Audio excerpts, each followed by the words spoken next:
Le mandat de protection future est l'acte par lequel une personne désigne celle qu'elle charge de gérer ses biens et de prendre les décisions la concernant pour le cas où, à la suite d'un accident ou d'une maladie, elle serait dans l'impossibilité de le faire.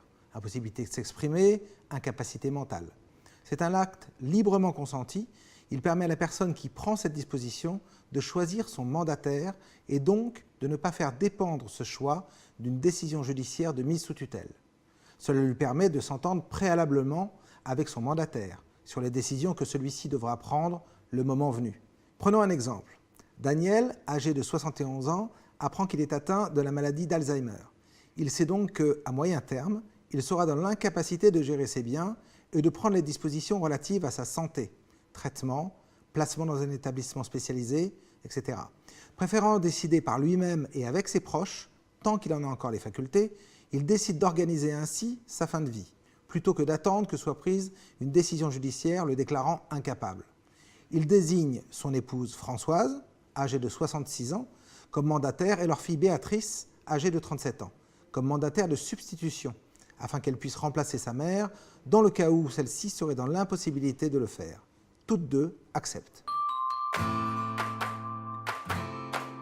Le mandat à effet posthume est l'acte par lequel une personne désigne celle qu'elle charge de gérer tout ou partie de ses biens, après sa mort, pour le compte et dans l'intérêt de ses héritiers.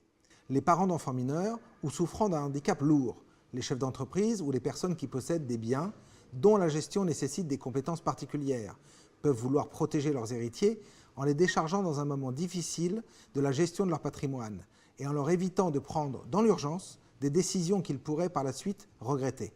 Le mandat à effet posthume est un acte de prévoyance et d'anticipation, susceptible d'éviter l'apparition de conflits entre héritiers. Il permet à son signataire de désigner en toute liberté là où les personnes qui auront la charge de gérer ses biens après son décès. Cela lui permet également de s'entendre préalablement avec le mandataire qu'il désigne sur les décisions que celui-ci aurait à prendre le moment venu. Prenons un exemple. Pierre dirige une entreprise d'imprimerie qu'il a créée il y a près de 20 ans avec son frère Jacques. Divorcé, il a 2 enfants. Caroline, 22 ans, étudiante en médecine, et Julien, 16 ans, lycéen. Il développe ses activités en Asie et compte tenu de la fréquence de ses déplacements, il s'inquiète des conséquences d'un éventuel accident sur l'avenir de son entreprise. Aucun de ses enfants n'a les compétences pour la diriger. Il interroge à ce sujet son notaire, qui lui conseille de recourir au mandat à effet posthume. Pierre suit son conseil et désigne son frère comme mandataire.